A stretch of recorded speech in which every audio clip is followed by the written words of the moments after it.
A Centro Sefarat Israel, una tarde más, en este evento en el que debería haber estado el Josep Calvet, que es historiador por la Universidad de Lleida y es gran especialista, sobre todo en los deportados españoles que cruzaron los Pirineos. Es autor de varias obras y ha sido el comisario de nuestra exposición Mauthausen, Memorias Compartidas. Desafortunadamente ha tenido un imprevisto familiar que le ha impedido venir hasta aquí, justo ayer, es una pena, pero hemos rescatado a nuestra amiga y buena investigadora y conocedora de la temática que hoy vamos a abordar, como es la memoria de la deportación, que es Concha Díaz, conocida probablemente por todos ustedes, es la vicepresidenta Michael Mauthausen. Solo quiero resaltar uno de sus logros últimos, que ha sido la inauguración en Madrid de un monumento memorial a las víctimas madrileñas del campo de concentración de Mauthausen hace poquito, y ha sido gracias a su empeño de mucho tiempo y de muchos años, y enhorabuena, Concha, por eso. Y voy a presentar a nuestros ponentes a los que va a moderar Concha Díaz. En primer lugar tenemos a Montserrat Llor Serra, que es periodista, licenciada en Ciencias de la Información por la Universidad Autónoma de Barcelona. Inició su trayectoria profesional en la cadena SER como redactora de informativos, documentalista y en la producción de programas. Ha trabajado como redactora y colaboradora en revistas de cultura y viajes.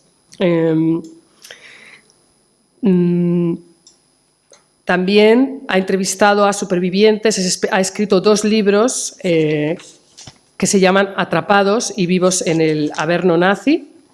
Ha entrevistado a supervivientes no españoles, así como a víctimas del Holocausto judío y del genocidio armenio. Ha escrito artículos sobre esta temática en El País Semanal, en el magazine de La Vanguardia, la revista La Aventura de la Historia, etcétera. Muchísimas gracias. Ahora, en la actualidad, es la responsable de comunicación de la Generalitat de Cataluña, ¿verdad?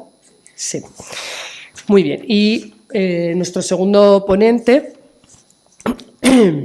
es Etxaun Galparsoro.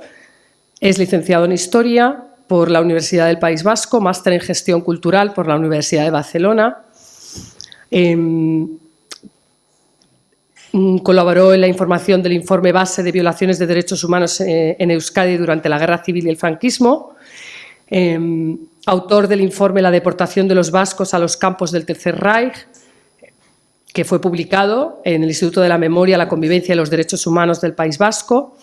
Es doctorando en Historia Contemporánea por la Universidad del País Vasco, con la tesis Vascos deportados a los campos de Alemania nazi durante la Segunda Guerra Mundial. En la actualidad creo que está elaborando su tesis, ¿verdad? Sí. Sobre esta temática. Sí. Y es autor de este libro que se llama Bilbao en Mauthausen, Memorias de supervivencia de un deportado vasco, de la editorial Crítica de 2020.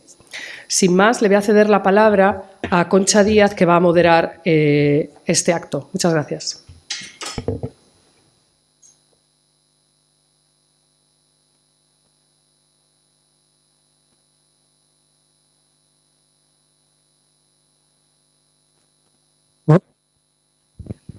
Gracias, Rosa.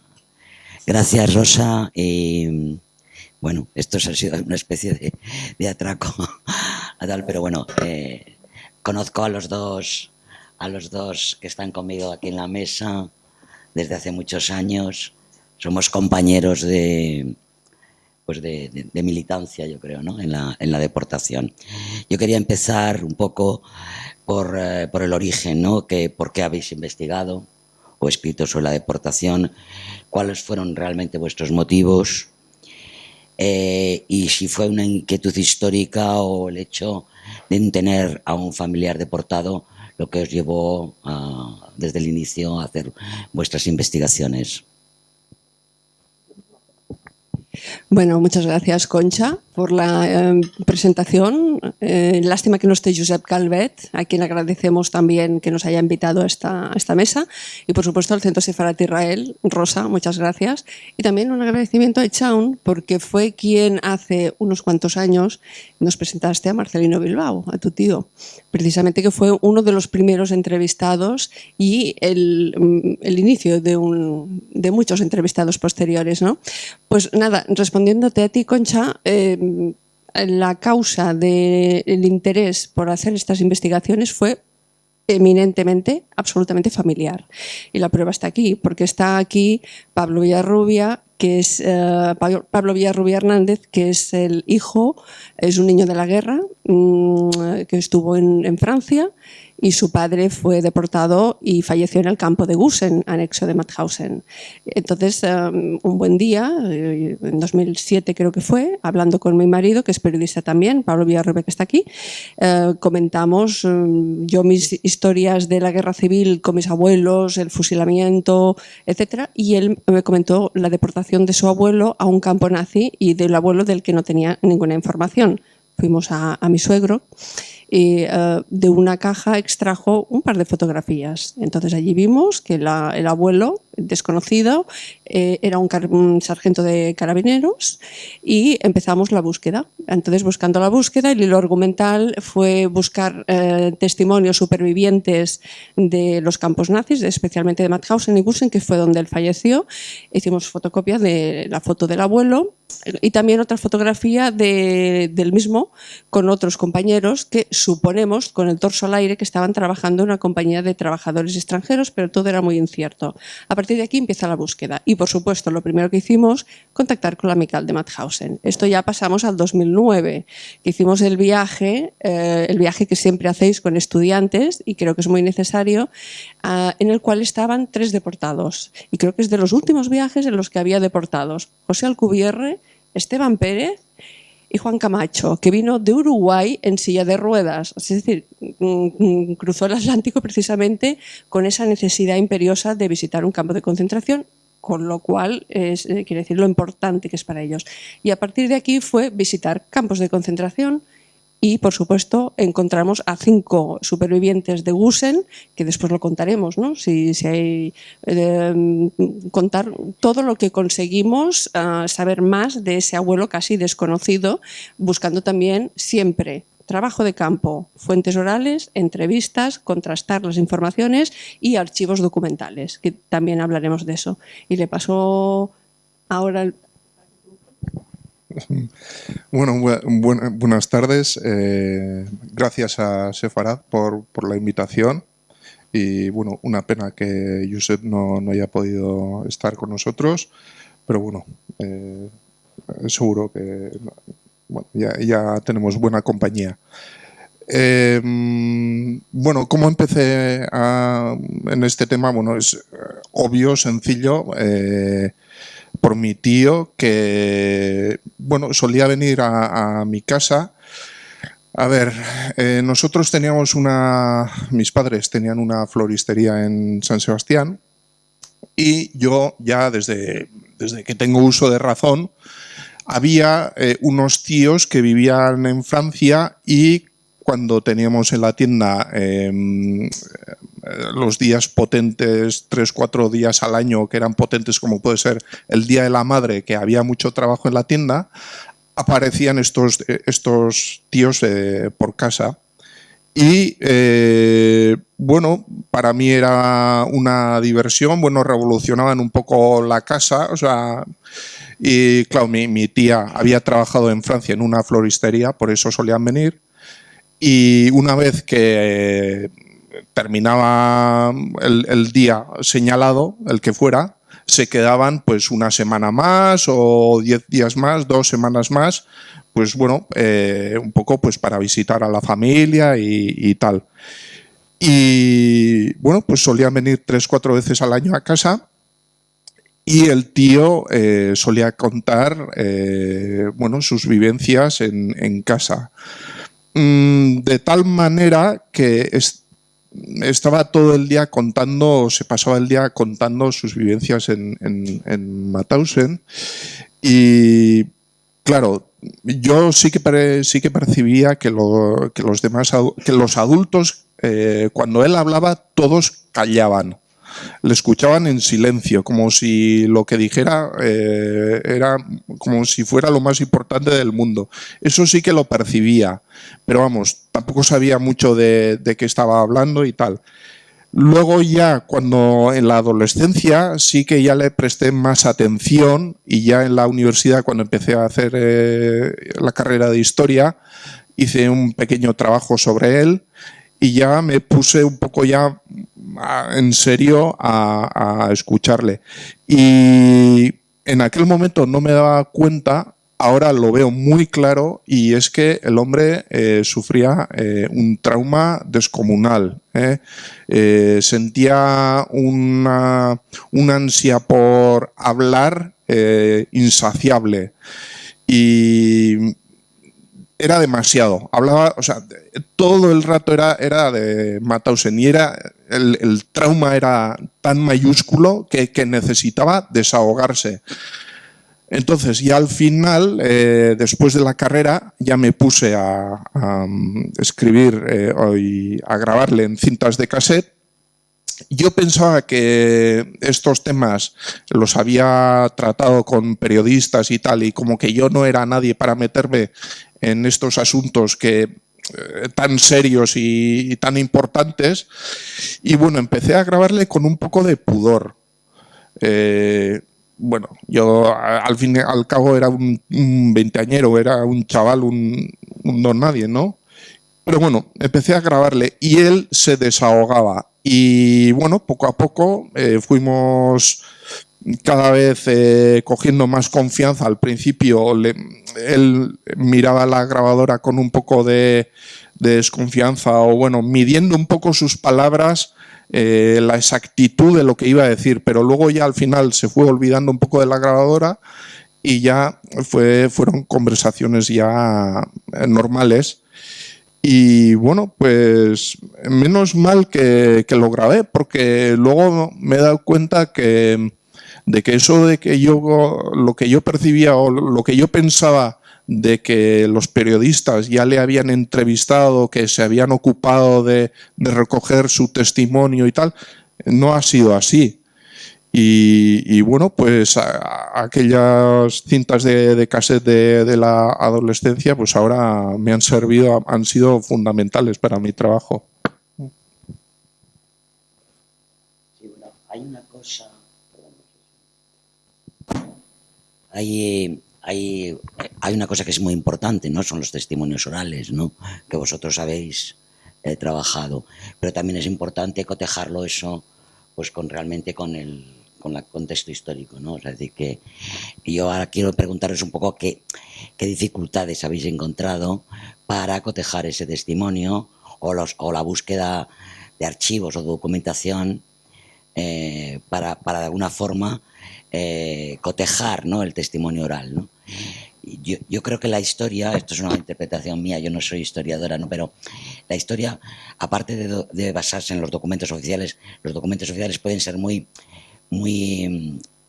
ambiguos, ¿no?, porque utilizan una terminología, todos sabemos la terminología que utilizaba el régimen nazi, en el que hacían palabras, daban unas palabras que eran perfectamente asépticas, ¿no? Y lo que es lo que había detrás. Eso cotejado con el testimonio de los supervivientes te da idea de cuál era la dimensión de los decretos, etcétera, ¿no? Vosotros, ¿qué dificultades habéis tenido para cotejar por una parte el testimonio y el acceso a archivos o determinada documentación?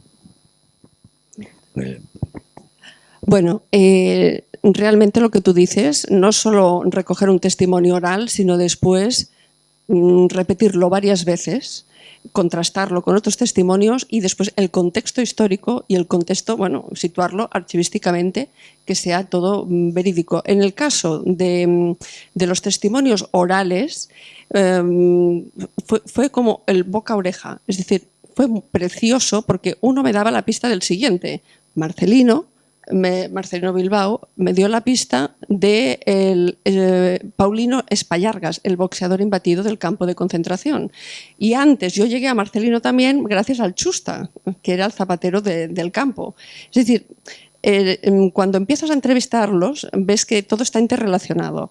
Después sí que es difícil la transcripción, la contextualización. Obviamente es una labor que no se puede hacer una entrevista y se acabó. Es una labor muy contundente. Y en el caso del abuelo, ahí sí que al ser un familiar ya tienes que buscar mucha más documentación. Primero, Amical de Mauthausen, por supuesto. Después, en la Amical de París. Busqué fue un hallazgo importante el Livre Memorial de Editorial Tiresias, porque allí, gracias a Pierre Saez, que también conoces muy bien y que aportó una gran ayuda también, encontramos el transporte precisamente del abuelo que fue preso en junio de 1940, que fue la gran batida de españoles en Francia, fue llevado a un Stalag, el 11B Falling-Bostel, y en septiembre de 1940 entra en Mauthausen. En ese momento empecé a buscar las fechas en el Livre Memorial de Francia, ¿no? Y allí me di cuenta de que el 21 de enero de 1941 es el primer transporte, que no creo que me equivoque, el primer transporte de españoles a Gusen. En ese transporte busqué los nombres y apareció uno muy concreto, Emilio Caballero Vico. Entonces, al ver que estaba en París, en las afueras de París, fuimos rápidamente a entrevistarlo, a conocer, a hablar con él. Y allí me dio más pistas, ¿no? De que estuvo en la 89 Compañía de Trabajadores Extranjeros, que posiblemente era esa fotografía que habíamos visto. Y bueno, pues así fue el continuar buscando distintos entrevistados y distintos campos, desde Mauthausen hasta Buchenwald, Natzweiler, Struthof, es uno de los campos que más me ha impactado, de Natzweiler, Struthof, porque allí también estuve buscando la pista de 80 españoles que estuvieron presos allí y de un 20% de judíos que fueron pasto de experimentos médicos. Y después visitamos Risiera de San Saba y distintos campos de concentración que fueron interesantes. Pero básicamente la información fue del Livre Memorial, por supuesto del Libro Memorial de Bermejo y Sancheca, y después también otras informaciones que realmente hay una dispersión muy grande que nos costó encontrar en los archivos Arolsen, incluso en el ayuntamiento de Cognac, que es donde estaba la familia del abuelo deportado y muerto en Gusen, y varios archivos más. Es decir, fue difícil y hay que tener mucho tiempo, mucha inversión de tiempo, ganas y paciencia. Todo depende de lo que uno busque, si es un trabajo académico o un familiar, y del tiempo que dispongas. Pero creo que vale la pena. Bueno, has mencionado las dificultades y bueno, un poco hablabas los eufemismos que utilizaba la documentación de la época. Ahora mismo, como estoy haciendo la tesis sobre los vascos deportados, las actas de función que escribían las SS directamente es que no te las puedes creer, eso es así. Y cuando has dicho lo del eufemismo, bueno, me ha venido a la cabeza, Marcelino decía, es que en Mauthausen directamente se te paraba el corazón. Para los alemanes no había más explicación. Se te paraba el corazón y era la explicación que se le daba a todas las muertes. Bueno, las dificultades de la investigación. Bueno, la memoria. La memoria es un arma de doble filo. Está bien, son una fuente muy válida, pero luego, claro, hay que cotejarla con todo el trabajo de archivos y tal. Yo tomé como base un escrito, unas memorias que había escrito Marcelino en 1960, que eran, digamos, la memoria más fresca o las mejores memorias de Marcelino, porque apenas habían transcurrido 15 años desde su deportación. Luego estaban mis cintas de cassette y luego, claro, todo el trabajo archivístico que hay detrás. Y bueno, a ver, también, además del trabajo archivístico, suele ser, o a mí me ha servido mucho, y es muy importante, las memorias de los demás deportados. Eso sirve porque es que los deportados en los campos de concentración no tenían puntos de referencia espaciotemporales, con lo cual sus testimonios muchas veces digamos que es una colección de vivencias, pero sin ningún orden. Claro, todo eso hay que ordenar, y las memorias de los demás deportados, cotejándolos, bueno, todas las memorias, no sé cómo decir, pero forman como una especie de tela de araña que forman, digamos, la historia del campo, que no está escrito en ningún documento oficial. Si fulano dice que tal cosa sucedió no sé cuándo y mengano también, pues deduces que en mi caso, lo que decía Marcelino, pues que pudo haber sucedido en tal momento. Entonces, las memorias de los demás deportados son fundamentales. Y bueno, claro, luego también está todo el trabajo de archivo. Bueno, yo me apoyo mucho en el Service Historique de la Defense. Bueno, los expedientes individuales y bueno, todo tipo de archivos y en la bibliografía, claro.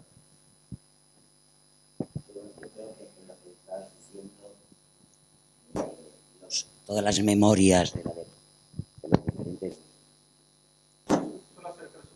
Sí, yo creo que todas las memorias te forman un mosaico, ¿no? Un mosaico de lo que es el campo, ¿no? Realmente, ¿no? O el campo, o una sección del campo. Uno estaba en la cantera, otro estaba en no sé dónde. O sea, que te está formando realmente una visión general de lo que era el campo. Y aquí yo quería introducir una cosa, es decir, vosotros, bueno, tú por tu tío abuelo, ¿estaba él dispuesto a hablar? ¿Tú crees que se dejó algo de lo que no podía hablar? Y a ti, Montse, la pregunta es, tú has entrevistado a varios, ¿fue fácil hacerles hablar? Yo he conocido a algunos y no era fácil, ¿no? En un momento determinado eran un poco reacios, ¿no? Habría que, de alguna forma, crear una cierta condición, ¿no? Para que pudieran hablar un poquito, ¿no? Y yo siempre he tenido la sensación de que siempre se dejaban algo en el tintero, ¿no? Algo, y quería un poco compartir con vosotros si eso era así o no. Bueno, en mi caso, ya os he dicho que Marcelino sentía una necesidad irrefrenable de contar lo que le pasó, pues debido al trauma que acarreaba, y no, desde luego que no se dejó nada en el tintero. Y bueno, Benito Bermejo, que nos acompaña hoy aquí entre el público, comentábamos que debía ser de los pocos que contaba de la liberación, de cómo se cargaron a todos los capos en el momento de la liberación, que tú me decías, pues debe ser de los pocos que cuenta cómo a navajazos allí se llevaron por delante a todos aquellos. Entonces, no, en cuanto a Marcelino, no, y además, digamos que gracias al cariño que nos teníamos y al ser familiares, yo creo que me contó todo lo que quise, o sea, todo lo que le pregunté me contestó. Eso sí, Marcelino tuvo otros dos cuñados, José María Aguirre, que también estuvo con él, fue deportado con él a Mauthausen, y luego tuvo otro cuñado, Jean Rocher, que era francés, que fue deportado a Buchenwald, y entre los tres cuñados fueron totalmente distintos a la hora de abordar, de encarar pues eso, el trauma. El tío Jean, con el que de pequeño solía pasear mucho por la playa y hablé mucho con él, nunca me dijo nada, nunca quiso contar su experiencia en Buchenwald.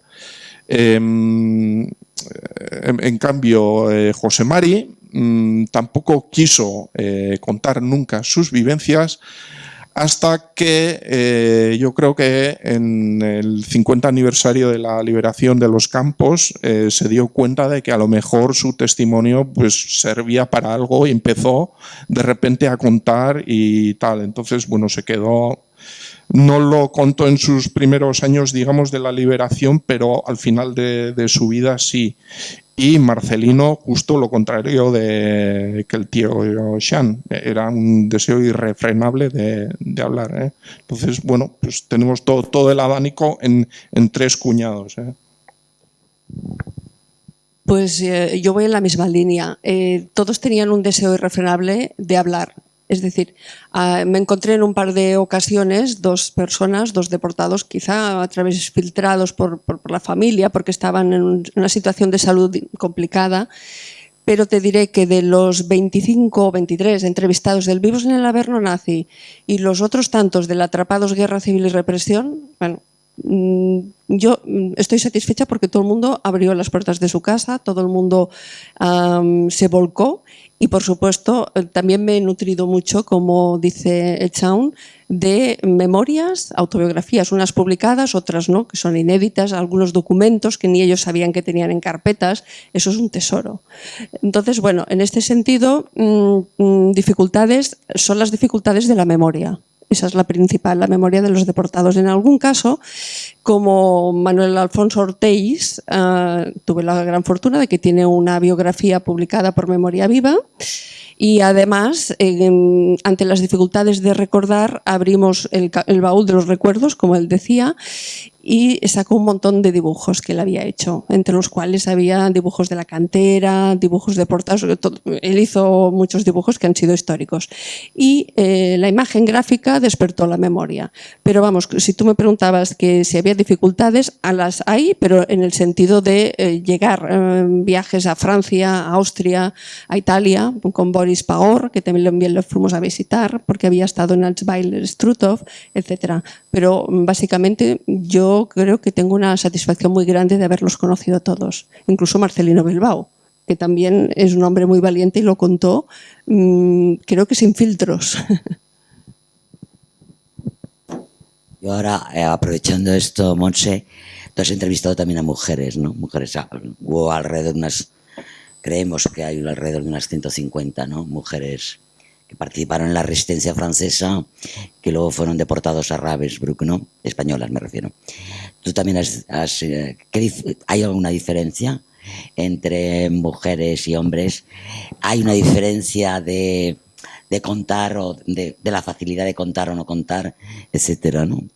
Bueno, quizá en el tema mujer hay un cierto mayor hermetismo, un poquito, pero básicamente he conocido varias mujeres, Neus Català, Conchita Granger, Elisabeth Ricol, todas ellas desde el minuto cero después de la deportación empezaron a contar sobre la deportación y a hablar de las mujeres y de las resistentes. Entonces, sí, se sentían muy orgullosas de varias cosas, de las que también se sentían los hombres. Por ejemplo, el silencio, no delatar a nadie, jamás, la solidaridad interna en los campos, es decir, avisar de los transportes negros cuando se iba a producir, cambiar el número de matrículas de las fallecidas por las que iban a ser condenadas, o crear pequeñas estructuras familiares en las que una adquiría el papel de madre. Esto es lo que contó Elisabeth Ricol. Pero además sí que básicamente las mujeres sufrieron, digamos, más en su propia condición de mujer. Vamos a pensar pues, que hacían experimentos con las mujeres, algunas lo sufrieron directamente y después pues, bueno, realizaron experimentos con ellas. Las embarazadas tenían un triste fin y básicamente las que tenían hijos pues, básicamente eran eliminados. Es decir, en este sentido sí que había un dolor añadido por parte de las mujeres, pero todas eran muy valientes y muy guerreras. Al respecto de las mujeres, hay una cosa que hace unos meses, pues eso, con la tesis sobre los deportados vascos y tal, estaba investigando, redactando la parte del convoy de Angoulême, que como sabéis, pues es un convoy de civiles que en agosto del 40, es agosto, ¿verdad? Sí, en agosto del 40 parte de Angoulême y llega allí cargado de civiles y hacen descender a los varones del tren y las mujeres pues son devueltas y tal, y son devueltas a España. Y me quedé impresionado porque la esposa de uno de ellos, de Fermín Arce, estos eran unos riojanos, de origen riojano, vivían en Guecho, en Bilbao, y la mujer cuando regresó a casa lo tenía ocupado por una familia franquista. O sea, dejó al marido en Mauthausen, el tren partió, no sabía nada de su marido, las trajeron hasta la frontera. Ella volvió a lo que había sido su hogar hasta 4 años antes y se encontró con que la casa estaba ocupada. Y pues muchas veces pienso, jolín, que nos hemos centrado mucho en los varones, en los deportados mismos, pero que sus esposas, pues lo que les tocó sobrellevar, ¿no? Como esta mujer. O en el caso de ya una vez que regresaron de los campos, de cómo se gestiona a un marido que se te ha quedado, digamos, un poco tarado. O sea, es que, en fin, había que sacar adelante a la familia, a los niños y, sí, pues los supervivientes, la mayoría que se instalaron en Francia, rehicieron su vida. No fueron vidas nada sencillas a partir del 45, y esa parte a partir del 45 la tenemos totalmente olvidada, y es especialmente duro para las familias y para las esposas de todos esos varones que llegan traumatizados en los campos. Entonces, sí, las mujeres no solo como deportadas, que sí, sino también la carga que han tenido que soportar después de la liberación. Bueno, yo en esto quiero un poco reivindicar, ¿no? Porque, sabéis que cuando los deportados, los supervivientes vuelven a sus países de origen, montan enseguida las amicales, asociaciones, ¿no? De un poco de agrupamiento, más que su primer objetivo yo creo que era de agrupamiento, ¿no? Y de poder contar. Sabéis que mucha gente no quería oír hablar, ¿no? de lo que estaban contando los deportados, ¿no? Tenemos muchos ejemplos, ¿no? Pero en el caso español, por las circunstancias del régimen, pues se monta en el 62 la Amical, pero una parte fundamental de esta asociación lo hicieron las viudas, ¿no? O sea, es decir, las viudas fueron de alguna forma pioneras y animaron mucho a los supervivientes que regresaron para montar la asociación, ¿no? Y fueron realmente las que de alguna forma daban el ánimo, ¿no? A esos deportados que, como tú dices, sí que estaban bastante deteriorados físicamente, mentalmente también. O sea, decir que no era una situación fácil, pero esas mujeres que, habían soportado otro tipo de dolor, sí que fueron su apoyo y su soporte, ¿no? Para salir adelante, ¿no? En el caso español y en el caso francés, es decir, Pierret, etcétera. Es decir, gente que fue muy que tenía mucho compromiso, ¿no?, con la deportación. Y ahí quiero deciros qué pensáis, ¿no?, de la situación. O sea, se conoce la historia de la deportación aquí en España. Hay muchos estudios, hay muchos libros, etcétera, pero ¿creéis que se conoce suficiente a nivel de España, ¿no?, de lo que fue la deportación de los republicanos españoles? ¿Y qué acciones podríamos, y si no se conoce o se conoce insuficientemente, qué acciones podríamos hacer para que se conozca, ¿no?, para que sea para no solamente a los jóvenes, sino a la sociedad en general, ¿no? Bueno, solamente un apunte. Lo que dices de las mujeres realmente es así. Mujeres deportadas invisibles y las esposas de los deportados también invisibles, pero dando un refuerzo y un esfuerzo enorme, dando apoyo en todo momento. O sea, invisibilizan su propia historia porque vivieron la guerra civil, el exilio, el traslado a los campos franceses, después algunas devueltas a España mientras el marido estaba deportado en un campo, que es lo que ocurrió con nuestro abuelo. Fue muerto en Gusen y la esposa tuvo que exiliarse. Y todas las mujeres que hemos visto, las esposas que nos han atendido de los deportados, siempre están en todas las conmemoraciones, dando apoyo al marido, silenciando su propia vivencia muchas veces, anteponiendo la del esposo. En cuanto a esto, lo que decías de si es conocida la historia de la deportación, pues yo creo que es insuficientemente conocida a todas luces, ¿no? Es muy importante, ya sé que hay muchos ensayos académicos, muchos documentales, mucha información, pero creo que hay un cierto pasar página de la sociedad con todos los avances, el ir rápido, el ir deprisa. Entonces, aquí hay también un factor importante que las asociaciones apenas os podéis mantener. Tenéis una labor muy complicada y muy difícil de seguir adelante. Y las familias, yo creo que una cosa muy importante, hay dos factores. Las escuelas, que algunas jóvenes de secundaria contactaron para tener más información, hacer un trabajo, me parece fenomenal, que sea una asignatura para una escuela de secundaria. Y los medios de comunicación, yo que he trabajado en medios de comunicación, falta sensibilidad, que siempre son los mismos. Falta una apertura de esta temática hacia los medios de comunicación. Y básicamente sería esto. Es difícil, incluso a los jóvenes deberían tener una asignatura de entrevista a tu abuelo o hoy toca día de archivos, por ejemplo. ¿Por qué no? Eso sería también importante. La educación de los que son ahora jóvenes es el futuro de la visibilidad de la deportación también, que estamos ya en el siglo XXI. Bueno, yo creo que en parte hemos construido nuestra memoria colectiva dándole la espalda a Europa.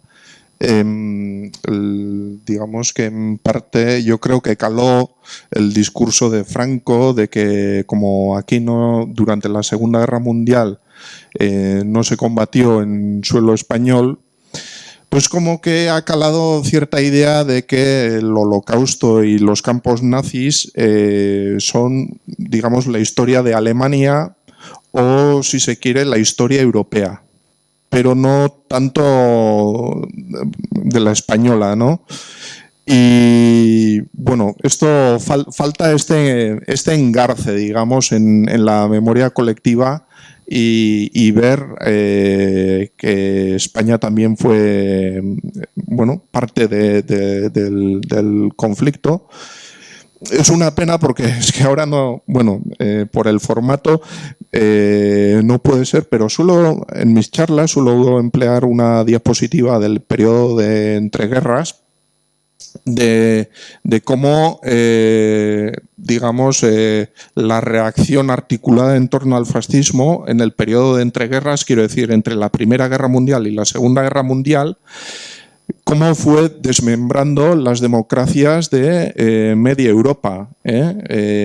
Por medio, pues en Europa, entre la Primera Guerra Mundial y la Segunda Guerra Mundial, surgieron un montón de países que en pocos años se convirtieron en todo tipo de dictaduras o militares, fascistas o de autoritarios de todo tipo. Y España no fue la excepción. Lo único que la diferencia del resto es que en los demás países, digamos sobre todo en Centro Europa y Sur, lo que la diferencia de esos países es que aquí hubo una resistencia a ese embate del autoritarismo. Pero por lo demás, nuestra historia engarza perfectamente con la europea. Y falta esta visión y, bueno, tenemos una visión un poco, no sé, como si fuera un oasis, una isla. Y no fue así. Y bueno, y si es suficiente, no, por supuesto. Bueno, luego también hay otra cosa que es yo lo estoy notando ahora con la bibliografía. Creo que es insuficiente y además tenemos muchas lagunas en nuestra historia. Por ejemplo, me está viniendo a la cabeza que cuando alguien investiga porque ha tenido un familiar deportado, cuando emprende la investigación, vale, normalmente, bueno, sabe más o menos la guerra en España, qué es lo que pudo hacer o tal, pero luego el paso a Francia, y el paso a Francia suele ser ahí un poco, digamos, una nebulosa. Yo ahí echo en falta pues esos trabajos de investigación, una bibliografía, sí, o sea, hay todo un campo que estudiar, no sé. Sí, eso es lo que os iba a decir. Tenéis preparados unos vídeos. Hemos de decir que Samuel ponga los vídeos, ¿no? Y para que los visionen. ¿Quieres compasar? Pues el de los fragmentos de Deportados, que es casero, no tiene título, es de Deportados en Francia. Sí, bueno, aclarar que son fragmentos de entrevistados, de 5 o 6 entrevistados, entre los cuales sale también Marcelino al principio un momento. Son fragmentos grabados sobre el año 2010, del 2010 al 12, visitando pues, a estos deportados durante muchas horas en su casa, con lo cual la composición en estos momentos es rápida para venir aquí y un poco casero, pero es de hace muchos años. Y después hemos seguido la tarea de entrevistar a los supervivientes de la Guerra Civil en España.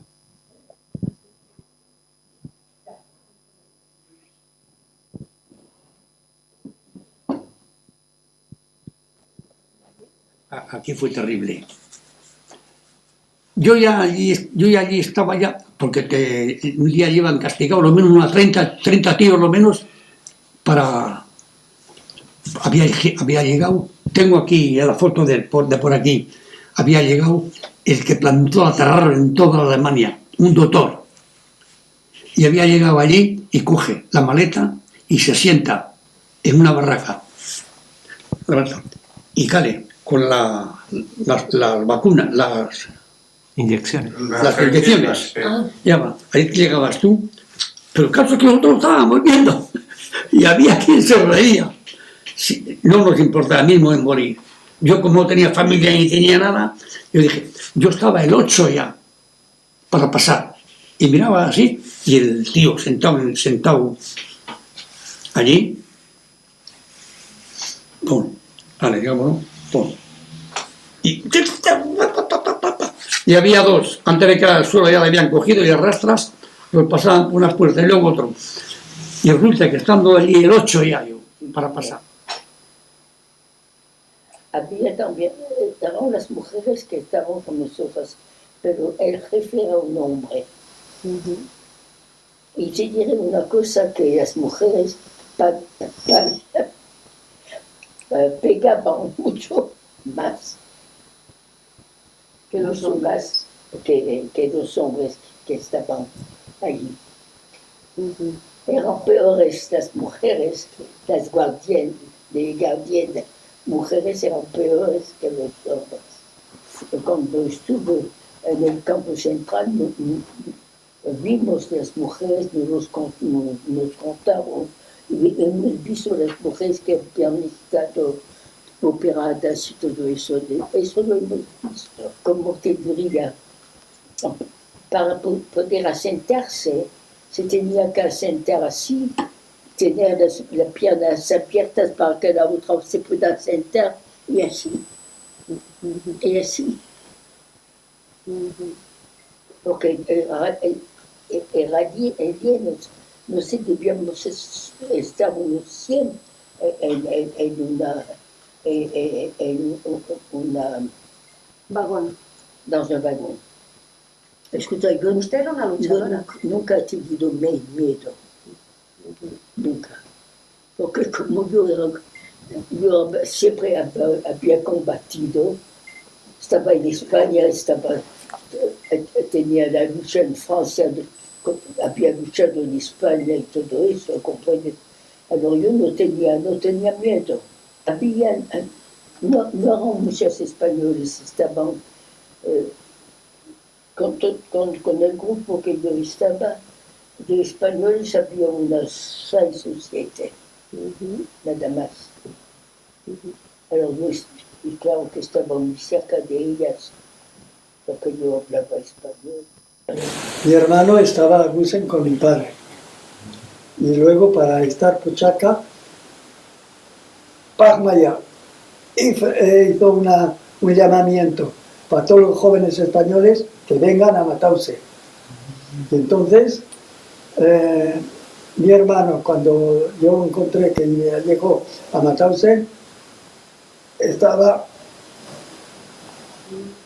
seco como una espátula.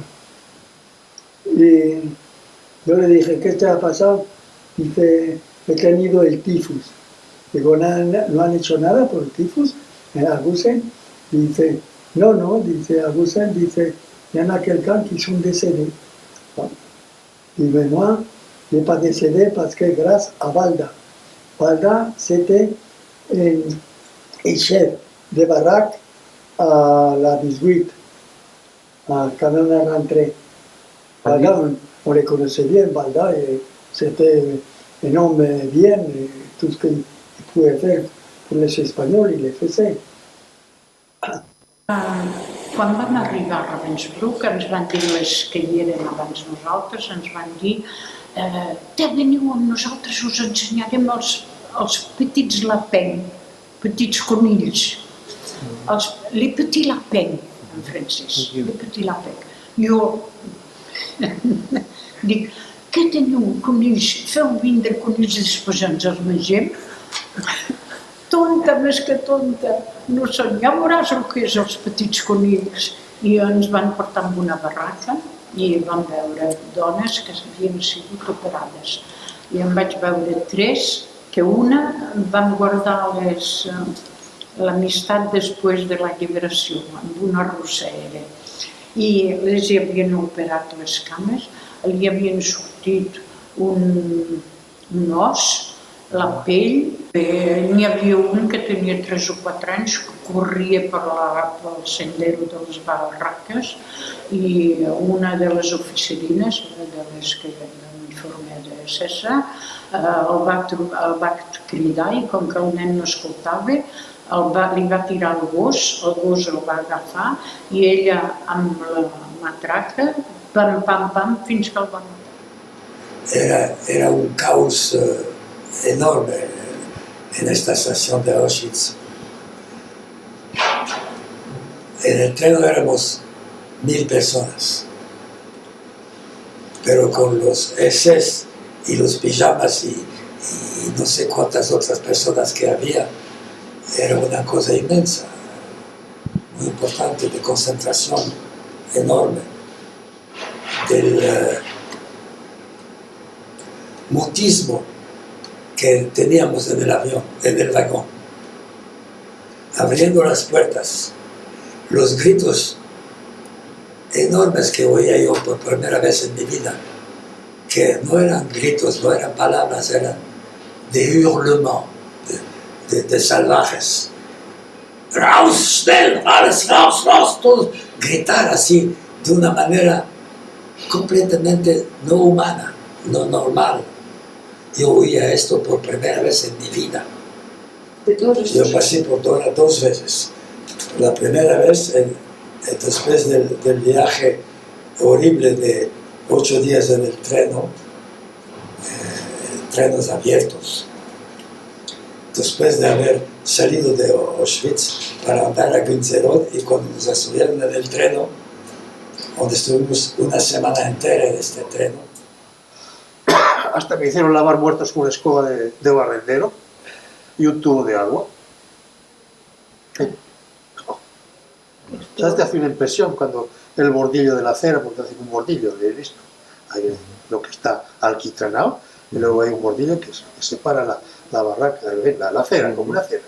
Pues en el bordillo ese, los tíos muertos ahí, un tubo de agua con una escoba, 4 escobazos, llegaban con un carretón, unas tenazas como, no sé si habéis visto en las fonderías, sí, tiene como unas tenazas para coger los cubos de metal líquido. Tenían tenazas que se parecían mucho, y siempre me ha dado esa impresión a mí, porque con esas tenazas te cogían por el cuello.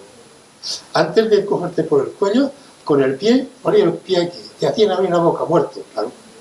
Automáticamente te obligaban a abrir la boca con unas par de tenazas. Cuanto había de dientes de oro, crac, crac, crac, los. Antes contra. Esto está. Y esto es que nadie venga a decirme que no es verdad, ¿eh? Que nadie venga. Bueno, pues estos eran muertos, pero antes de morir les hacían eso.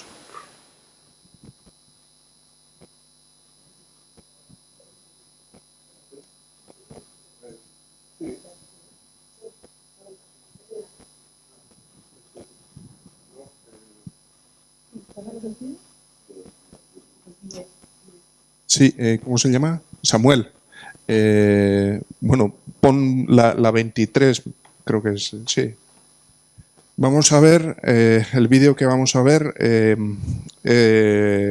lo grabaron unos investigadores para hacer un documental para la televisión vasca. Está grabado en los años 90 en Mauthausen. Y es Marcelino hablando sobre su experiencia en la cantera de Mauthausen. Vamos a verle en la cantera de Mauthausen. Le preguntan por los vascos y, bueno, habla de los vascos, pero bueno, es de todos, vamos. Aquí en la cantera bajábamos todas las mañanas, a las 6:30, 7 de la mañana, 2000 prisioneros a trabajar aquí. Entre ellos traíamos unos 20 vascos. En aquellos momentos, porque eran los primeros años, los primeros meses del mes de 1941. Y todavía los vascos nos reuníamos en el campo de 20 a 25 y nos uníamos todas las tardes y hablábamos de la tragedia que había pasado durante el día. Claro, los vascos luego fueron desapareciendo poco a poco en comandos. Y llegó el momento de que yo ya no me encontraba más que yo solo, con otro de Baracaldo que se llamaba Maso, que hoy vive en París. Y aquí bajábamos 2000 por la mañana y informábamos, nos contaban arriba, nos contaban abajo otra vez. Y una vez de habernos contado, allí no se oía más que el grito de los alemanes: «Alles formando, formed», y quería decir todos los comandos a formar. Y aquí los cabos con la matraca en la mano había que formar enseguida. Y como muchos no querían que en un cabo, porque sabía que le iban a matar, se iban dando otro. Pero le cogían y hasta acá a la derecha, hasta acá a la izquierda, hasta que los obligaban a meter. Pero el más grande comando de nosotros, donde éramos los vascos y varios españoles, era el comando de Bertel, que era su nombre, pero los españoles, a fuerza de llamarle Prieto, hasta la SS le llamaba Prieto. Era un tío que mató miles de cientos y cientos de españoles, pero que luego a última hora ya se puede decir que era con él que nos salvamos nosotros. Y bajábamos de aquí los 2000, cuando decían a formar enseguida. Aquí había especialistas, que es lo que digo, que a esto les pagaban 4 marcos, que eran los que llevaban los martillos, y se estaban de la mañana a la noche con martillos para cortar las piedras. Y esto que se ve aquí ahora, esto no estaba así. Aquí había unos 30, 40 metros, todo esto así, lleno de piedras, que llegaban hasta aquí, y había que ir por encima de las piedras los que estaban para meter dinamita en la roca, para hacerla explotar, y trabajaban entre las piedras. Y cuando explotaba la dinamita, que no avisaban a nadie de nada, los tíos echaban a correr. Muchos, como con las chancletas no podían estar, andaban descalzos y había quien se rompía las piernas y todo y a correr para atrás, porque ya te digo, había unos 20 o 30 metros aquí de piedras y esas piedras se cogían todas y se hacían pequeños adoquines y esos pequeños adoquines los cogían, los guardaban aquí y los llevaban para empedrar la capital de Linz. Y aquí era donde empezó la verdadera catástrofe de los muertos. Y era luego, cuando estábamos trabajando aquí, que bajaban los judíos. Y bajaban los judíos, y en el salto judío, como dice allí, que bajaban, muchos ya, como sabía lo que les esperaba, en vez de bajar por las escaleras, se tiraban. Y un día estábamos aquí abajo. Y fue una cosa terrible. Se tiró 1, 2, 3, 4, contamos. Antes de que el primero pegaría en el suelo, ya había 9 detrás, que se estrellaron en el suelo. Bajaban aquí, cogían una piedra y les hacían montar la escalera otra vez, siempre seguidos por las SS y algún perro. Y cuando subieran arriba, había veces que tiraban la piedra ahí y 2 o 3 se tiraban otra vez. Y como la SS veía que se tiraban muchos, pusieron ahí mismo una ametralladora para que no se tirarían más. Y hicieron ver a los judíos que el suicidarse era sabotaje. Y le Trojan Reich, como decían, Alemania, que no permitía sabotaje de suicidarse de esa manera. Entonces, cuando terminaban los trabajos de aquí por la mediodía, tocaban aquí la campana y se terminaba a las 12 y había que ir a comer al otro lado, cuando estaba el molino. Y allí la comida se daba a fuerza de estacatos y de lío. Y allí era donde solían estar los judíos. Bueno, en un momento dado ha dicho que... Sí.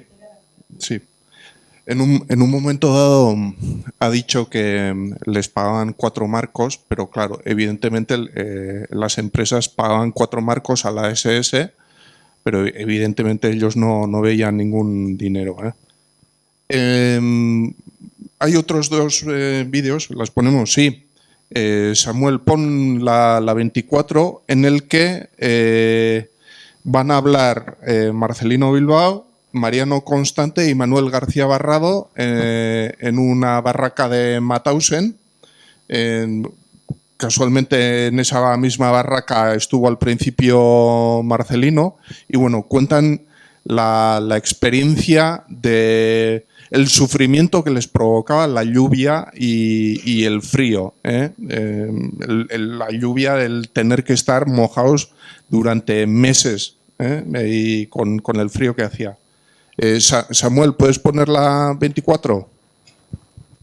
Una de las particularidades que había aquí de la vida de la noche dentro de la barraca es que, por ejemplo, pues en invierno, cuando hacía 25 grados bajo cero, pues a lo mejor como con un capricho de los SS se divertían así, era levantar las ventanas. Desmontaban la ventana y un lado, por ejemplo, y aquí era horrible porque estamos frente al Tirol y aquí viene el viento del norte del Tirol que agárrate lo que es en invierno.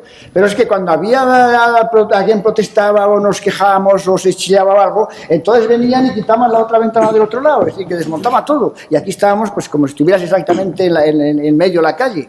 Esto era una de las cosas horribles. Ha habido veces de encontrar compañeros por la mañana que estaban congelados, así, congelados completamente. Porque ya digo, hay que pensar que aquí las temperaturas es una barbaridad. En el verano puede haber un calor de 40 grados, puede subir el termómetro, pero en el invierno baja a 35. Entonces, en el invierno de 40 al 41 fue un invierno terrible. Bajó a 35 grados bajo cero. Resulta que muchas veces llovía, nevaba, las chaquetas llenas de agua, empapadas de agua, y por la noche nos venía toda la barraca. Tenemos que quitar la ropa, dormir podíamos dormir nada más que con la camisa. Teníamos una camisa, un calzoncillo largo, el pantalón, la chaqueta y el gorro y los zuecos sin calcetines. Había que quitarse la ropa la poníamos en un sitio, muchas veces la metimos debajo de las mantas para calentarla, para que se secara. Y pero muchas veces por la mañana cuando poníamos la ropa estaba completamente mojada también. Que no te podías secar. Y al otro día por la mañana tenías que poner la ropa mojada otra vez. Y no sabías, te mojabas hoy y no sabías cuándo te ibas a secar. Porque todos los días la misma ropa. Y por de noche para dormir, lo que dice aquí el camarada, no sabías dónde meterla. Si la ponías debajo de la almohada, dormías toda la noche con la humedad. A la mañana siguiente la misma ropa mojada. Eso era lo peor que había, mojada otra vez. Y salías a la calle a lo mejor un día de lluvia y te volvías a mojar otra vez. Y había a veces meses que estabas, sobre todo los meses de abril y mayo, cuando empezaba a llover, ya terminaban los hielos y la nieve aquí. Era lo peor que había, el mojarte de arriba abajo y no poderte secar. ya te digo, pasabas Por la meses y noche, meses que no aquí, podías. bueno, era todo, era el frío, ya lo he dicho, pero por ejemplo, cuando una noche nevaba, si venía una nevada, ya digo, como venía el viento del norte, del Tirol, ¿sabes? Pues agárrate aquí la nieve, la traía el viento con una fuerza. Medio metro de nieve teníamos. Sí, y te entraba por las ventanas y te levantabas helado, ya digo, por eso digo que algunas veces hemos tenido aquí pues compañeros que los han liquidado así, porque tenían medio metro de nieve encima de ellos, que ahora habían entrado por la ventana. Es decir, congelados, se puede decir, congelados así. En esas condiciones pasábamos algunas noches. Bueno, vamos a ver un tercer y último vídeo que para mí es clave, porque yo cuando era niño y solía estar escuchando las historias de Marcelino, siempre solía estar atento a ver cuándo iban a aparecer las cámaras de gas. Pero las cámaras de gas nunca aparecían. ¿Y a qué se debe esto? Pues básicamente a que las cámaras de gas en Mauthausen se emplearon para liquidar aproximadamente a 5.000 de los 100.000 muertos que hubo, o sea, apenas nada. Y hay un factor muy importante, que es que las cámaras de gas entraron en funcionamiento masivamente en el Holocausto a partir del año 42 y los republicanos españoles entraron a Mauthausen en agosto del 40. Con lo cual nos estamos adelantando año y medio a las cámaras de gas. Y el método de asesinato era totalmente diferente, que era el exterminio mediante el trabajo, pues por la acción del trabajo, las condiciones climáticas, el hacinamiento y las epidemias, etcétera. Entonces, en el vídeo lo que dice es que en vez de las cámaras de gas, el elemento más siniestro para él era la chimenea. La chimenea por donde algún día tendría que salir en forma de humo. Va a hablar de la chimenea. Bueno, primero creo que cita los experimentos que hicieron, que hacían las SS, y luego habla sobre todo del crematorio donde incineraban los cuerpos y la chimenea. Samuel, si puedes meter la 25. Por ejemplo, hubo un momento de que cogieron 100 españoles de la cantera y seguían trabajando en la cantera, pero los metieron aparte.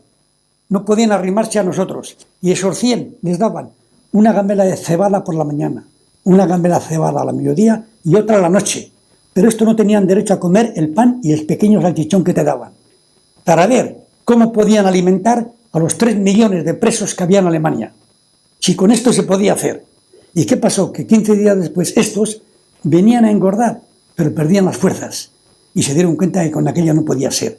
Y eran todas las experiencias así. Porque sabían eso, que de allí no saldrá nadie, todos los días, de la mañana a la noche, hispanis, alles caput, españoles todos muertos, españoles crematorio, españoles. Y los alemanes se ponían de rabia, porque nosotros, como sabíamos que íbamos a morir ya casi seguro, los primeros meses, el primer año y segundo, era seguro que allí no se podía salir nadie. Pues decíamos, good.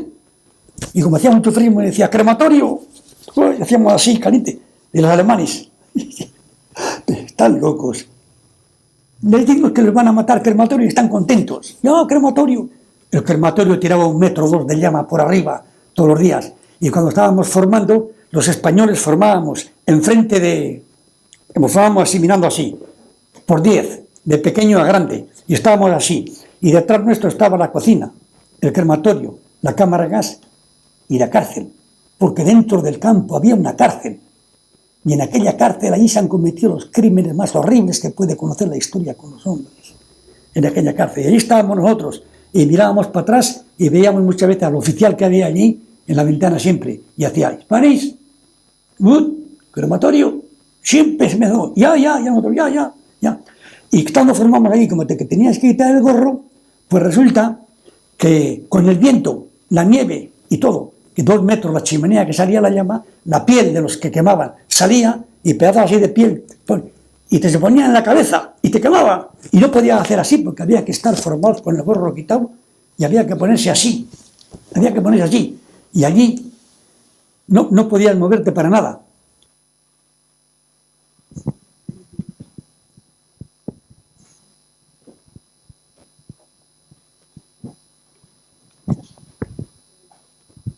Bueno, esto, pues del 94 o algo así, él tendría 60 y... Sí, algo así tendría. Ahí a ver, el 20, 74 años tenía ahí.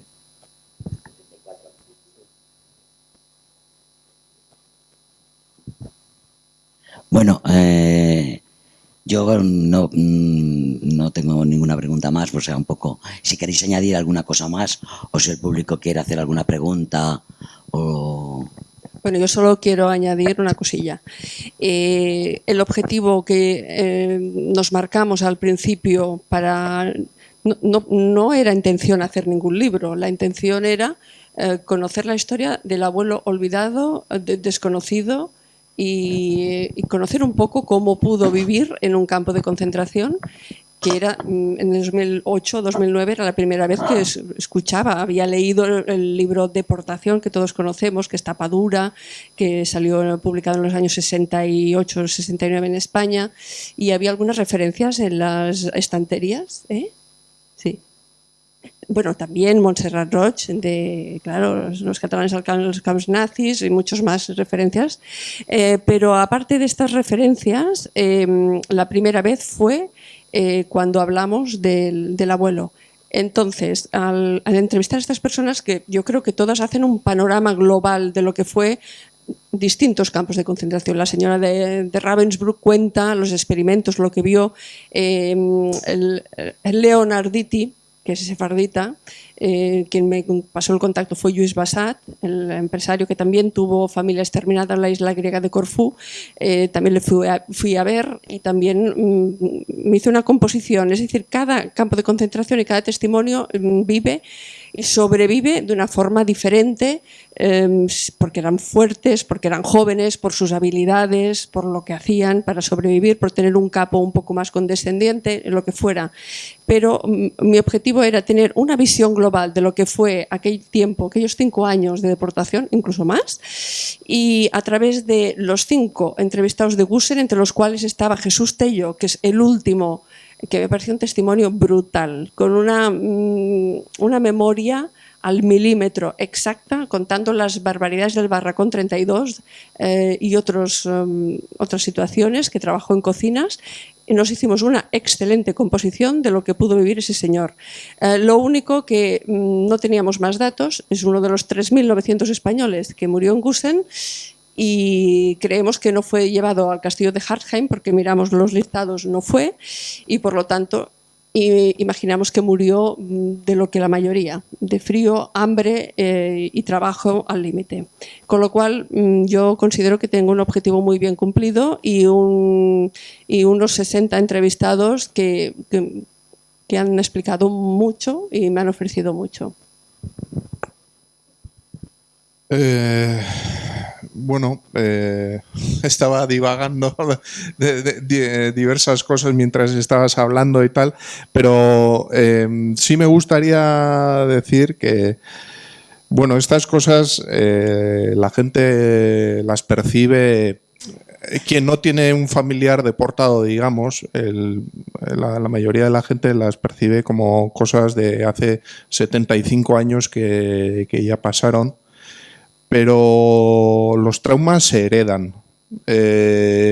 Un abuelo desaparecido es algo inquietante y, bueno, una necesidad de saber que se pasa de padres a hijos durante generaciones, y que, bueno, aún hoy me escriben emails pues pidiendo datos de los familiares o quieren saber qué fue de ellos, y parece mentira que estemos en el 2023 y aún tengamos que explicar a la gente lo que le sucedió a su familiar, ¿no?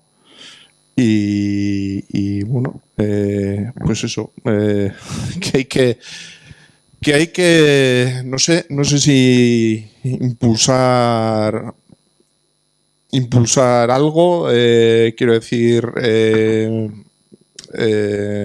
me refiero a un grupo de investigación, porque es que no puede ser que en el 2023 la gente todavía se pregunte qué fue de mi familiar.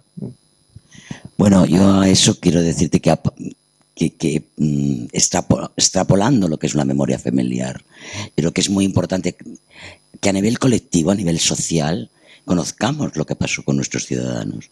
Porque si estamos hoy aquí en unas circunstancias políticas, sociales, culturales, es por algo. No, el devenir histórico es importante. O sea, decir, ¿por qué hemos llegado hasta aquí y en unas circunstancias? Pues por todo lo que nos ha pasado, ¿no?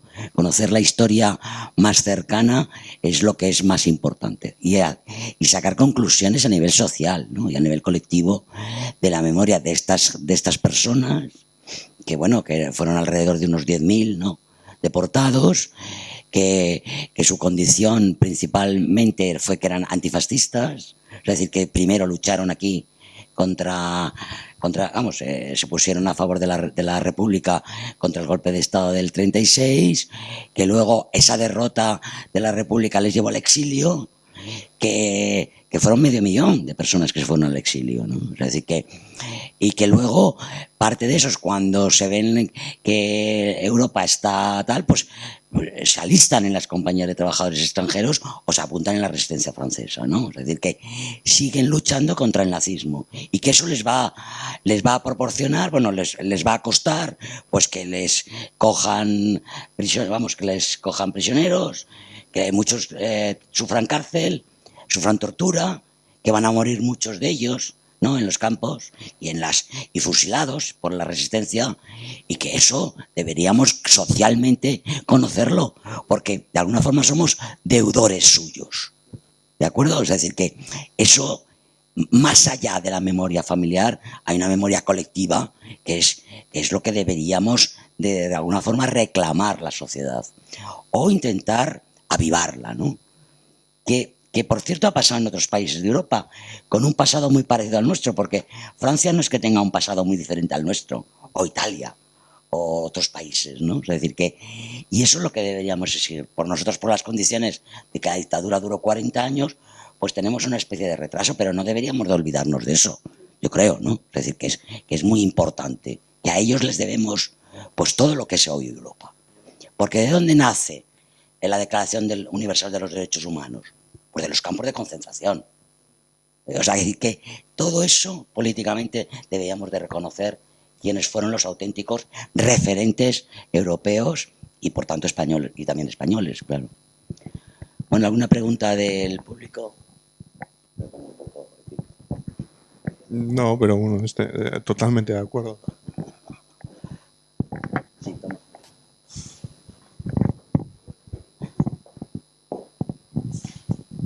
Hola, buenas tardes. Sí, lo primero de todo, muchas gracias. Tengo una reflexión de esta última intervención con dos cosas que habéis dicho. La primera es la de los traumas se heredan y la segunda es la parte de la memoria. Y es, siempre hemos comentado que mientras las víctimas sufran las consecuencias de algo, el verdugo también tiene que asumir la responsabilidad o sea, los descendientes de las víctimas sufran las consecuencias. El descendiente del verdugo debe asumir algún tipo de responsabilidad, ¿no? Como hemos visto en el caso de Alemania, que es ejemplos de países europeos, se hace a través de la memoria, no olvidando lo que hicieron sus antepasados para que eso no vuelva a repetirse. En el caso español, por lo que vemos, es que la memoria es casi monopolio de las víctimas. Pero los verdugos, esa memoria la enfocan o los descendientes de los verdugos, desde una perspectiva muy acusando de revanchismo. ¿Qué creéis que se puede hacer para combatir eso, para que eso no sea más así y realmente asuman esa responsabilidad que pudieron tener antepasados, que no es una responsabilidad penal ni nada, sino simplemente enfocarlo desde la memoria, como por ejemplo hacemos en el Centro Sefarat, en el que como sociedad asumimos la responsabilidad de nuestros antepasados de expulsar una comunidad y ahora mediante la memoria defendemos los vínculos que tenemos con esa comunidad? Bueno, yo es un tema que la verdad desconozco, o sea, quiero decir, conozco el caso, por ejemplo, de la nieta del policía franquista Urraca, que, bueno, pues ha decidido dar el paso en el sentido del que tú dices, ¿no? Un poco ha investigado la vida de su abuelo y, bueno, en un acto de reconciliación, digamos que con sus conciudadanos, pues lo denuncia.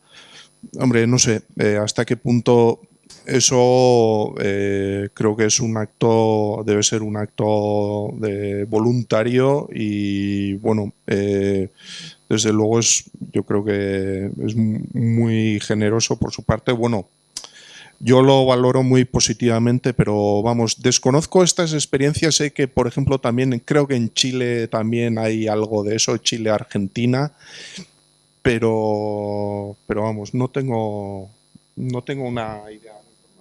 Habla tú. Bueno, yo lo que, o sea, aparte de que nadie es heredero de nada, o sea, es decir, yo no heredo la ideología de mi padre. Ni la víctima hereda, ni el hijo de la víctima hereda la ideología, ni el hijo del verdugo, ¿no? O sea, es decir, y la responsabilidad es lo mismo, ¿no? O sea, la responsabilidad es del que lo hace, ¿no? Aparte de esa, como estaba diciendo, es decir, de la responsabilidad individual, yo creo que lo más importante es reconocerlo colectivamente. O sea, es decir, la denuncia del fascismo, o la denuncia del nazismo, etcétera, eso es la sociedad la que tiene que coger las riendas. Que es importante que un hijo de un franquista o de un nazista se ponga en contra de su padre o de su abuelo, pues sí, pero es que eso está bien a nivel individual, pero que colectivamente es otra historia. Es decir, es que la sociedad debe de denunciar el fascismo como ideología.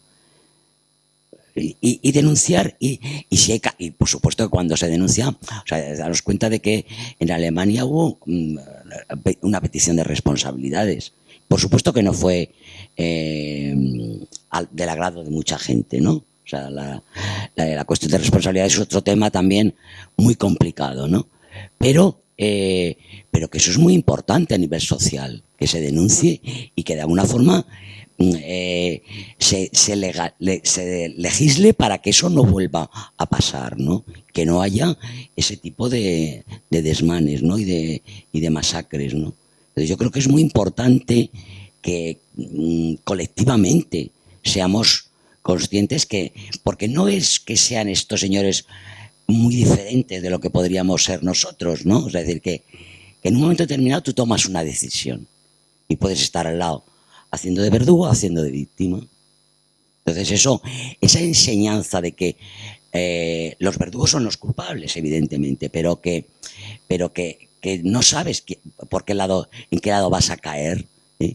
Esa enseñanza a nivel social es importante, que la sociedad entienda que hay que decidir en un momento, y que decidir implica un riesgo, evidentemente, ¿no? Bueno, yo estoy de acuerdo con Echaun, con la opción individual familiar, y con Concha, con la denuncia del colectivo social. Pero en lo que comentaba, yo quería conocer un verdugo, sí o sí. Entonces, en 2018-2019 tuve la oportunidad de hacer un artículo entrevistando al fiscal jefe de la Zentralstelle en Ludwigsburg, donde también alberga una sede de la oficina del Bundesarchiv. Y una vez allí, pude contrastar más esa política que tiene Alemania, en la que apuntabas, ¿no? Y poco después me enteré, me dijo este fiscal que iban a enjuiciar a uno de los últimos nazis que había sido guardia en los años 44, en el año 44, que él tenía 18 años, Johann Rebogen, seguro que lo habéis visto en la prensa. Este hombre de origen rumano fue guardia en Stuttgart, Polonia. Entonces quise ir a ese juicio, que como él era menor cuando cometió, fue perpetrador o fue cómplice, ¿no?, según la ley alemana, quise ir a verlo. Solicité la colaboración porque en alemán no soy ducha, entonces una traductora, una intérprete española que está allí me acompañó y entré en el juicio. En este juicio pude ver a este señor, a Johann Rebogen, y contestar a las preguntas. Hubo un informe, la acusación eran las víctimas en global, Polonia, Israel y Estados Unidos. Entonces había un informe de 120 páginas que explicó un historiador y un psicólogo. Fueron explicándolo y el fiscal, Brendel, estuvo de acuerdo y refrendó ese informe. Sin embargo, al preguntar, hicieron como 50 y tantas preguntas a este hombre, al verdugo, a Rebogen, a todo era negativa. Es decir, ahí se destapaban dos cosas. ¿Es lícito, según partes de la sociedad, llevar a juicio a personas ya nonagenarias, casi centenarias, después de todo lo ocurrido, cuando eran tan jóvenes? Y como él decía, yo seguía las juventudes hitlerianas del momento. Evidentemente, hay que saber qué ocurrió hasta el final. Y este señor, la memoria o las ganas de no querer saber, la negativa por principio. Es decir, ¿usted conocía los crematorios? No. ¿Las cámaras de gas? No. No conocía nada, en absoluto, y descartó que el informe fuera cierto. ¿Qué ocurrió? Pues después de tantas preguntas pasó un tiempo y se desechó el caso por salud, por la salud de esta persona. Igual que ocurrió con Oskar Gröning, que también era el contable de Auschwitz, que antes de entrar en cárcel, este sí que fue llevado a la cárcel, pero murió antes en sus apelaciones finales y todo esto, ¿no? Es decir, ver a un verdugo solo puede pasar en Alemania, me parece a mí. Aquí y allí sí que hay una concienciación social, global, de querer esclarecer los crímenes que acontecieron. Aquí lo veo muy complicado.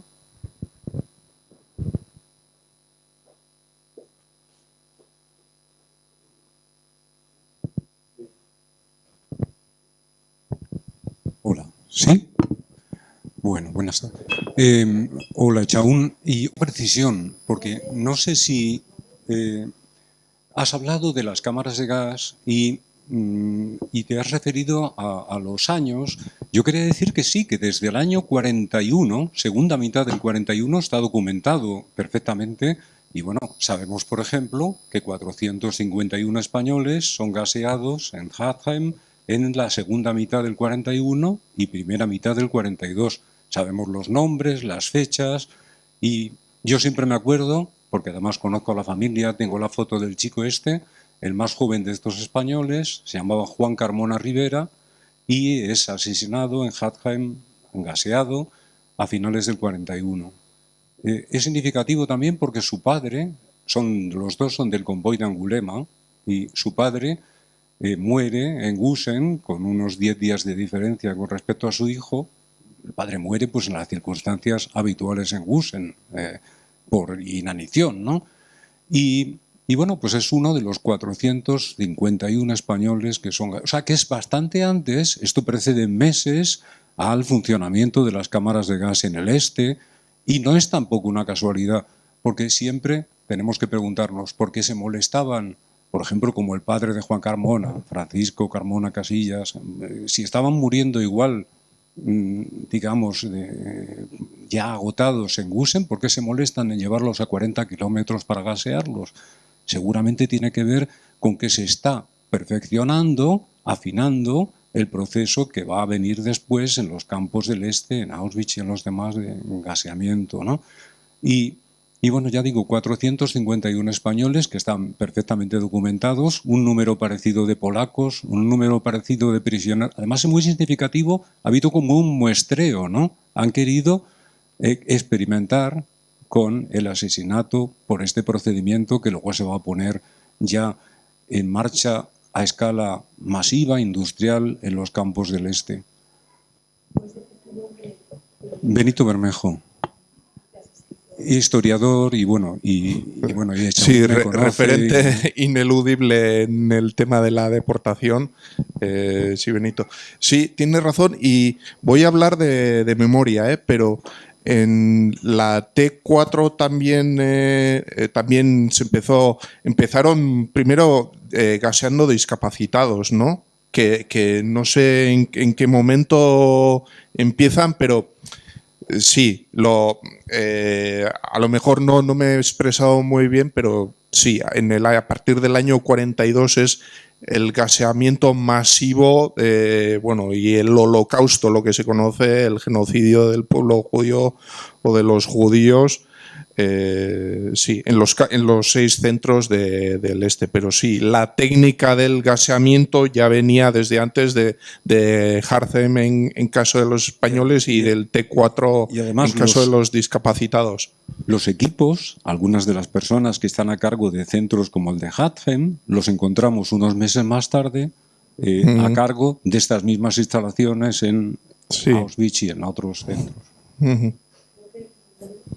Sí, yo quería comentar simplemente porque hablando de memoria, que estamos todos pensando que cuándo se va a hacer memoria en este país, si lo poco que se ha hecho está causando los estragos que todo el mundo no, algunos los de siempre la critican y dicen que mejor olvidar lo que ha pasado antes, que se ve que en este país hay muy poco interés por recordar a estos 10.000 españoles que murieron fuera de España, como para ponernos a contar qué pasó con ellos y lo que pasaron allí y después en parte de su historia.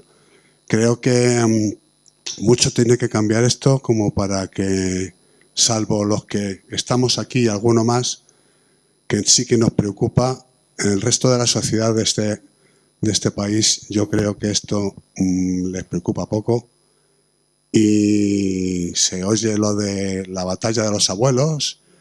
Ahora ya no hay ningún español que haya estado en estos campos y que recuerde a esta sociedad lo que allí pasaron. Si la familia no tenemos la voz para poder recordar lo que nuestros familiares pasaron y la sociedad no sale de ellos, y el gobierno, pues muy poquito se ve que quieran saber de todo esto. Así que como para difundirlo, pues lo haremos los que podamos y como podamos para que la gente lo conozca y pues estamos donde estamos porque no queremos recordar lo que algunos pasaron.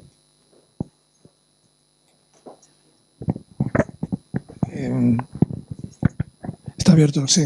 Solo una pequeña aclaración sobre el tema de la T4. La T4 es el asesinato sistemático de personas con discapacidades de Alemania y de Austria, que comienza el 1 de octubre del 39 y que se hace en cámaras de gas, y Harzem es uno de los 6 centros de exterminio de las personas con discapacidades. Se exterminan en torno a 70.273 personas con discapacidades. Y hay una acción en la que evidentemente los médicos fueron parte clave de este exterminio, como la profesión más implicada en el nazismo. Entonces, hay una acción intermedia, que es lo que se denomina la 14F13, que es que los médicos de las SS iban a los campos concretos a buscar qué deportados, qué prisioneros estaban en malas condiciones, y los llevaban a exterminar a muchos sitios, generalmente Harzem. Y Harzem, digamos que drenaba deportados en muy mal estado de salud, tanto de Mauthausen como de Dachau. Les decían que les llevaban a un hospital para curarse, pero lo cierto es que le llevaban a exterminar a Harzem. Y allí fue donde se mató a 449 españoles, quiero recordar. Y lo que has dicho, Chaun, está muy bien dicho en el sentido de que, y también lo ha comentado Benito, como aproximadamente unos 100 y pico médicos y enfermeras y auxiliares administrativos y celadores, podríamos decir, que eran verdaderos expertos en la matanza de las personas con discapacidades, esa tecnología es la que se exporta posteriormente a los campos de exterminio de la Europa del Este. Es decir, muchos o varios de los médicos que habían matado a personas con discapacidades en la acción T4 son los que llevan a cabo el desarrollo de la matanza en primero los campos de la operación Reinhardt, Sobibor, Treblinka, Majdanek, Chelmno, etc. Y luego se sigue en Auschwitz. La misma sistemática de selección, el gaseo, etcétera, etcétera, etcétera. Únicamente con la salvedad de que en vez de utilizar monóxido de carbono como se utilizaba en Harzen y en los toros de la T4, se utiliza ciclón B en su mayoría. Pero hay que tener en cuenta que es la tecnología utilizada en la T4, cómo se exporta a los campos de la muerte de la Polonia ocupada, y entre medias 449 españoles, quiero recordar, son otras víctimas de un escalón intermedio que es la 14F13, en el cual eran los propios médicos que iban a los campos de concentración, de deportación, para ver qué persona está en peor estado. O sea que hay una clara conexión entre realmente este exterminio. Me llamo Esteban González y soy médico y profesor de la Facultad de Medicina de la Autónoma de Madrid. Y profesor de una asignatura sobre medicina y holocausto. Bueno, pues muchísimas gracias a los ponentes, a las ponentes por esta magnífica velada tan, bueno, me ha dejado realmente impactada. También a todos los presentes por las intervenciones. Sabed que esto se graba y va a estar disponible en YouTube en un tiempo, en breve. Así que muchísimas gracias y sentimos que Josep no estaba aquí. Muchísimas gracias. Gracias.